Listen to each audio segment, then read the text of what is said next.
Anđa Šušić. Čarobni bunar.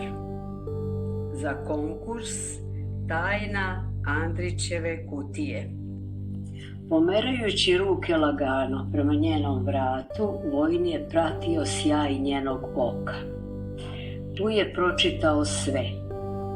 Ne želju, pročitao je milost koja ga je raznežila. Ljubio je dugo i nežno, osjećajući kako se ona opušta. Savladao je sebe i bio zadovoljan.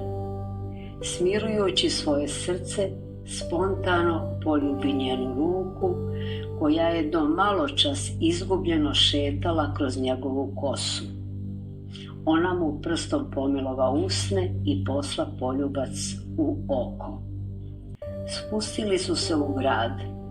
Oboje su osjećali da ih pritiska neka tegoba. Vojin je znao uzrok, a godina nije mogla ni da ga nasluti. Pozdravljajući se, Vojin je dugo milovao šapućući. Mesec je zaista vajao ženu. Zdravka je u pravu.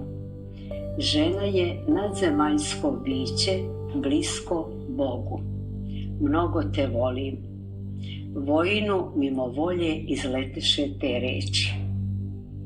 Zapljusnuta neočekivanom, a iščekivanom srećom, godina pobeže od Vojina. Nije znala ni kuda, ni zašto. Bilo je važno pobeći. Urađeno na temelju Andrićeve misli, lepša duša dublje jeca, iz pripovetke Most na žepi.